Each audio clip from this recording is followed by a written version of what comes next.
বগুড়ায় ৩ দিনে ৩টি হত্যাকাণ্ড। অল্প সময়ের ব্যবধানে এই ৩টি হত্যা ও একটি হত্যা চেষ্টার ঘটনায় আতঙ্ক ছড়িয়ে পড়েছে পুরো জেলা জুড়ে। এখনও কোনো ঘটনায় কাউকে গ্রেপ্তার করতে পারেনি প্রশাসন। গাবতলীর সুন্দাবাড়ি পূর্বপাড়া নিজ বাড়ির পাশের জমি থেকে উদ্ধার করা হয় ট্রাক মালিক সাইফুল ইসলামের গলাকাটা মরদেহ। প্রতিদিনের মতোই অপেক্ষায় ছিল তার পরিবার। ঘরের দরজা খুলে রাখা, ভাত গরম করে রাখা, আর তাদের চোখ ছিল পথের দিকে। কিন্তু বাড়ির কাছাকাছি এসেও আর ঘরে ফেরা হলো না সাইফুলের। পরিবারের দাবি, কোনো ব্যবসায়িক বিরোধের কথাও জানা নেই তাদের। কালকে দুপুরে আমাকে মামা করে টাকা ভাত চাইলো, আমি ভাত দিছি, আপু ভাত খেয়ে চলে গেল।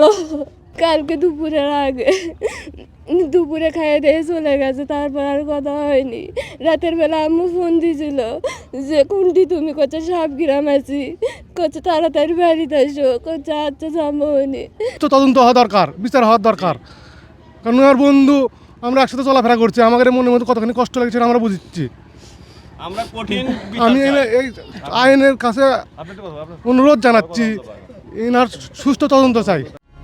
শহরের মাটিঢালা এলাকায় সম্পর্কের টানাপোড়েন রূপ নেয় রক্তক্ষয়ে। বোনকে বিয়ে না দেওয়ার বিরুদ্ধে ছুরিকাঘাত করে হত্যা করা হয় ছাত্রদল নেতা ফাহিম হাসানকে। একই সময়ে নিশিন্দারা এলাকায় বাবার গ্যারেজ থেকে উদ্ধার করা হয় 16 বছর বয়সী কিশোর আলিফের রক্তাক্ত মরদেহ। মেলাত গেছিল ছোট, ওরই 5 লাখ ছিল, ভাইয়েরা শাসন করছে। আর দেখিয়ে কষে খবরদার আমার বনির কাছে হাত করবো না, টাচ করবো না। করার পরে বিয়ে দিছি, অন্য খান্তি 2 বছর হচ্ছে, সেই লাতি আমাকে দায়ে রাখছে। আমি বিচারের পরে বিচার চাই। আমার এক ভাই আছে সেনাবাহিনী, তাকেও বন্ধু তার সাথে কথা বলেছে, তাকেও বলছে সরাসরি আমি ওকে মারমো, তাই আজকে মারিয়েছে। স্ট্রবেরি সুপার ডটেড ও ক্লাসিক ভ্যারিয়েন্ট সেন্সেশন জাগুক শিহরণ। শুনেছি চাকু মারছে ওই মেডিকেলের মানে বিমান মোড়ের সামনে, আজকে যা 3টা চাকু মারছে, মারা পরে মেডিকেলে আসার পরে মারা গেছে। এই মারামারি শুরু থেকে ওই জায়গায় ছিলাম আমি। যখন আমার কারখানার সামনে আসি, ও আমার পিছনে ছিল। সো ওখান থেকে ও আমাকে পিছন থেকে ডাক দিয়েছে, আমি শুনে পিছন দিকে তাকাইছি।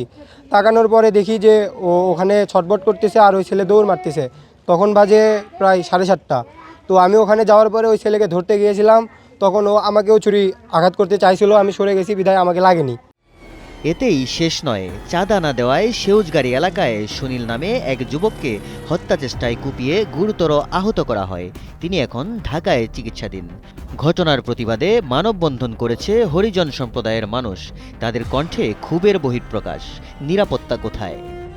অনেক আমরা ওর বাপের নাম আশরাফ, আমরা ঘোষণা করছি এই আসামিক না ধরা পর্যন্ত বগুড়ার সমস্ত পৌরসভার কাজকাম বন্ধ থাকবে।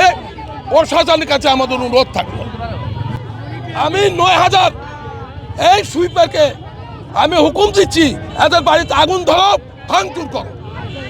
এই আওয়ামী লীগের সন্ত্রাসী আমরা বগুড়া দেখতে চাই না। আমার ছেলেকে ফাঁসি চাই, অনেক নাম, অনেক নাম, ফাঁসি চাই অনেকের। আমার ছেলেকে মারে দিতে, এখন মৃত্যুর সাথে পাঞ্জা লড়তেছে আমার ছেলে। কখন কি হবে কোনো ঠিক নাই আমার ছেলেটাকে।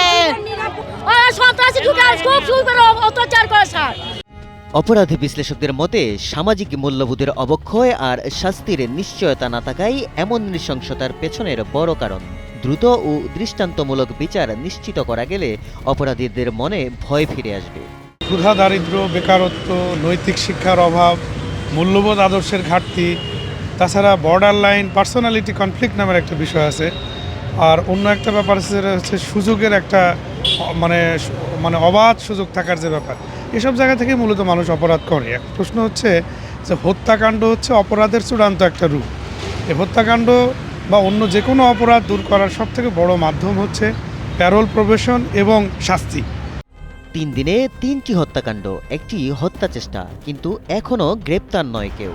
পুলিশের দাবি, প্রতিটি ঘটনাই পৃথক এবং তদন্ত এগোচ্ছে নিজস্ব গতিতে। এই 3টা ঘটনার সাথে রাজনীতি কোনো সম্পৃক্ততা নেই, এখন পর্যন্ত আমরা এটা পাইনি।